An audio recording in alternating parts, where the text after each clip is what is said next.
Hello everyone. पिछली video में हमने पढ़ा था कॉटन टेक्सटाइल इंडस्ट्री। आज की इस वीडियो में हम पढ़ेंगे शुगर इंडस्ट्री। तो चलिए स्टार्ट करते हैं। Sugar industry. पिछली वीडियोस में हमने एग्रो बेस्ड इंडस्ट्री के अंडर टेक्सटाइल इंडस्ट्री को पढ़ा था। आज की इस वीडियो में हम स्टार्ट कर रहे हैं शुगर इंडस्ट्री।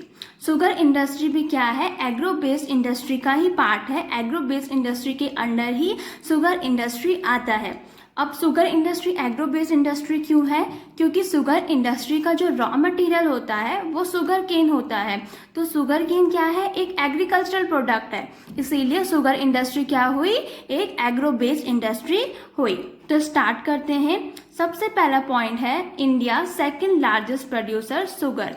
इंडिया जो है सेकंड लार्जेस्ट प्रोड्यूसर है शुगर का, बट फर्स्ट लार्जेस्ट प्रोड्यूसर गुड़ एंड खानसारी। लेकिन इंडिया जो है फर्स्ट लार्जेस्ट प्रोड्यूसर है गुड़ एंड खानसारी का। नेक्स्ट पॉइंट है sugar industry raw material sugar cane. Means जैसे कि मैंने पहले बताया कि शुगर इंडस्ट्री का रॉ मटेरियल क्या होता है? शुगर केन होता है। और साथ ही साथ में जो शुगर इंडस्ट्री का रॉ मटेरियल होता है वो बल्की होता है। बल्की होता है मीन्स शुगर केन को हम बल्क में यूज़ करते हैं। देन ज़रूरी नहीं है कि जो ये शुगर केन है वो शुगर इंडस्ट्री के पास में ही लोकेटेड हो, या शुगर मिल जो है शुगर केन की जहाँ पे कल्टीवेशन होती है उसके पास में ही लोकेटेड हो। तो क्या करना पड़ता है? शुगर केन को शुगर माइल्स तक ट्रांसपोर्ट करना पड़ता है। तो उसी से रिलेटेड नेक्स्ट पॉइंट है इन हॉलेज। हॉलेज मीन्स क्या होता है? गुड्स को ट्रांसपोर्ट करने के बिजनेस को हॉलेज कहते हैं। तो यहाँ पर हॉलेज से हमारा मतलब क्या है? ट्रांसपोर्टेशन। देन नेक्स्ट वर्ड यहाँ पे है सुरकोस। तो सुरकोस क्या होता है? शुगर केन में एक कंटेंट होता है जिसकी वजह से शुगर केन मीठा होता है। तो इसी सुरकोस से जो है शुगर बनता है। So in haulage it's sucrose content produces. Means transportation में क्या हो सकता है कि शुगर केन का जो सुरकोस कंटेंट होता है वो रिड्यूस हो सकता है। जब शुगर केन को ट्रांसपोर्ट करने में बहुत ज़्यादा टाइम लग जाता है तब जो सुरकोस कंटेंट होता है वो रिड्यूस होता है। तो जब ये रिड्यूस होगा तो क्या होगा? शुगर केन की मिठास कम होगी, और मिठास कम होगी तो चीनी बनाने में प्रॉब्लम होगी, वो शुगर केन वेस्ट भी हो सकता है। तो यहाँ पर क्वेश्चन अराइज होता है तो शुगर केन की लोकेशन कहाँ पर हो? शुगर केन की लोकेशन कहाँ पर हो? तो शुगर केन की लोकेशन कहाँ पर होनी चाहिए? Set mill near the availability of raw material. Sugar mills को हमें ऐसी जगह पर स्टैब्लिश करना चाहिए, ऐसी जगह पर सेटअप करना चाहिए जहाँ पर रॉ मटेरियल की अवेलेबिलिटी हो। रॉ मटेरियल मतलब शुगर केन की अवेलेबिलिटी ईजिली हो सके।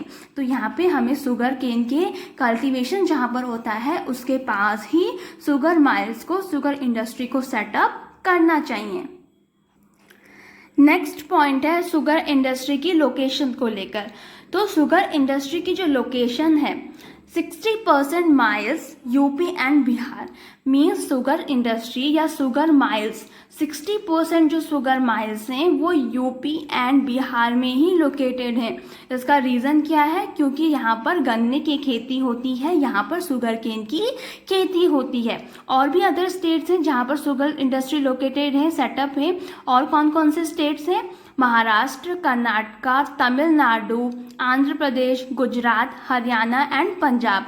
ये कुछ और स्टेट्स हैं जहाँ पर शुगर इंडस्ट्री सेटअप्स हैं। देन नेक्स्ट पॉइंट है seasonal ideally suited to cooperative sector. जो शुगर इंडस्ट्री हैं वो क्या हैं? सीजनल हैं। सीजनल क्यों है? क्योंकि शुगर इंडस्ट्री में जो रॉ मटेरियल होता है शुगर केन वो थ्रू आउट द ईयर क्या होता है? ग्रो नहीं होता है, वो पर्टिकुलर टाइम पीरियड में ग्रो होता है। तो जिस टाइम पीरियड में ग्रो हो रहा है तभी उसकी हार्वेस्टिंग होगी और उसी वक्त शुगर इंडस्ट्री में उसे प्रोसेस किया जाएगा। इसीलिए शुगर इंडस्ट्री क्या है? सीजनल नेचर की होती है। Ideally suited to cooperative sector. जो शुगर इंडस्ट्री होती हैं वो कोऑपरेटिव सेक्टर को सूट होती हैं। मींस कोऑपरेटिव सेक्टर को ही आइडली शुगर इंडस्ट्री को चलाना चाहिए। क्यों? हमने इसी चैप्टर में पहले पढ़ा था कि कोऑपरेटिव सेक्टर्स क्या होते हैं, जहाँ पर जो ओनर्स होते हैं या जो भी इंडस्ट्री को चलाते हैं वो सब क्या करते हैं, अपने अपने रिसोर्सेस इंडस्ट्री में पुल करते हैं, इंडस्ट्री में लगाते हैं और उससे जो बेनिफिट मिलता है वो आपस में ही शेयर करते हैं। और साथ में ये भी पढ़ा था कि कोऑपरेटिव सेक्टर के जो ओनर्स होते हैं वो मेनली रॉ मटेरियल के सप्लायर्स ही होते हैं। तो यहाँ पर भी अगर कोऑपरेटिव सेक्टर शुगर इंडस्ट्री को चलाए, मीन्स जो लोग जो फार्मर शुगर केन की खेती कर रहे हैं वही लोग इस इंडस्ट्री को चलाएं, तो क्या हो पाएगा, वही लोग इजी रेट में या कम रेट में क्या कर पाएंगे, कोऑपरेटिव सेक्टर जो होंगे वो कम रेट में क्या कर पाएंगे, अपने रॉ मटेरियल को अरेंज कर पाएंगे। क्योंकि जो सप्लायर्स हैं वही यहाँ पर ओनर्स भी हैं, तो वो सप्लायर्स क्या करेंगे, कम रेट में शुगर केन को इंडस्ट्री में लगाएंगे और जो बेनिफिट मिलेगा वो भी वो लोग आपस में ही बांटेंगे। तो इससे उन फार्मर्स का ही क्या हो रहा है, भला हो रहा है, उन फार्मर्स का ही बेनिफिट हो रहा है। इसीलिए जो शुगर इंडस्ट्री होती है वो आइडली कोऑपरेटिव सेक्टर को सूट करती है। देन नेक्स्ट पॉइंट है, recent years sugar mills shifted southern and western states specially in Maharashtra.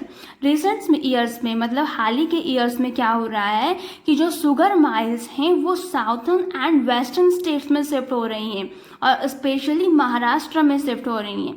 अब जो ये साउथर्न एंड वेस्टर्न स्टेट्स में शिफ्ट हो रही हैं उसके भी कुछ रीजंस हैं। रीजंस क्या है, केन हायर सुरकस कंटेंट, केन मीन्स है शुगर केन, तो जो शुगर केन होते हैं वहाँ पर जो साउथर्न एंड वेस्टर्न स्टेट्स में शुगर केन होते हैं उनमें जो सुरकेस कंटेंट होता है, जो सुरकोस कंटेंट होता है वो as compared to northern states वहाँ पर उन शुगर केन में हायर होता है। तो शुगर केन में साउथर्न एंड वेस्टर्न स्टेट में हायर सुरकोस कंटेंट पाया जाता है। देन नेक्स्ट है, cooler climate ensures longer crushing season. जो वहाँ का कूलर क्लाइमेट है वो क्या इंश्योर करता है, लॉन्गर क्रशिंग सीजन्स को इंश्योर करता है। देन नेक्स्ट है सक्सेसफुल कॉपरेटिव्स।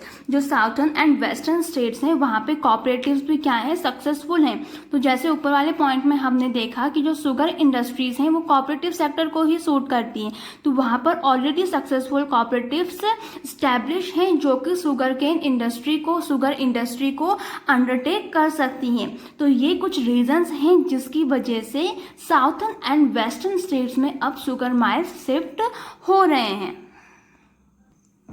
नेक्स्ट है हमारा कि शुगर इंडस्ट्री को कौन कौन से चैलेंजेस फेस करने पड़ रहे हैं। तो कुछ चैलेंजेस हैं जो शुगर इंडस्ट्री फेस करती है।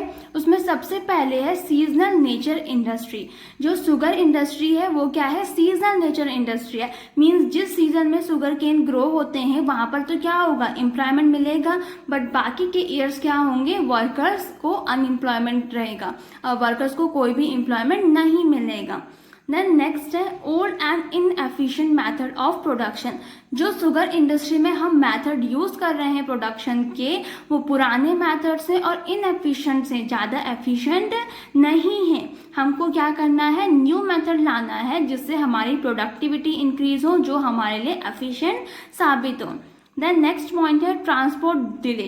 जो ट्रांसपोर्ट डिले हमने एक पॉइंट पढ़ा था कि जब अगर शुगर केन को शुगर इंडस्ट्री तक लाने में अगर डिले हो जाए, ट्रांसपोर्ट डिले हो जाए, तो वहाँ पर क्या होगा, सुरकोस कंटेंट रिड्यूस हो जाएगा, जो कि एक चैलेंज है, जो कि एक लिमिटेशंस है शुगर इंडस्ट्री के लिए। देन नेक्स्ट है need to maximize the use of bagasse. Means जो बैगेज जो शुगर इंडस्ट्री में जब शुगर केन से शुगर बनाया जाता है तो जो वेस्ट रह जाता है उसके यूज़ को उसको यूज़ में लाने की ज़रूरत है। हमें ये नीड है कि हम उस बैगेज का यूज़ को क्या करें, मैक्सिमाइज करें। उसको मैक्सिमाइज कैसे कर सकते हैं, हम लोगों को अवेयर कर सकते हैं कि वो जो वेस्ट रह गया है उससे ऑर्गेनिक खाद बनाई जाए, उससे ऑर्गेनिक मैन्योर बनाया जाए। तो ये हमको करने की ज़रूरत है कि उस बैगेज का यूज़ मैक्सिमाइज हो सके। तो ये था हमारा शुगर इंडस्ट्री, जिसमें हमने पढ़ा कि शुगर इंडस्ट्री का जो रॉ मटेरियल होता है वो कैसे ट्रांसपोर्ट होता है। फिर हमने पढ़ा कौन कौन सी लोकेशन में शुगर इंडस्ट्री हैं और कहाँ पर अब शुगर इंडस्ट्री शिफ्ट हो रही हैं। देन हमने पढ़ा शुगर इंडस्ट्री को जो चैलेंजेस फेस करने पड़ते हैं। तो आज का ये वीडियो यहीं पर ख़त्म होता है। इस चैप्टर को हम नेक्स्ट वीडियो में कंटिन्यू करेंगे। तो अगर आपको मेरा ये वीडियो पसंद आया हो तो प्लीज़ मेरे चैनल को सब्सक्राइब कीजिए, इस वीडियो को लाइक कीजिए और भी 10th क्लास के स्टूडेंट्स के साथ इस वीडियो को शेयर कीजिए। Thank you.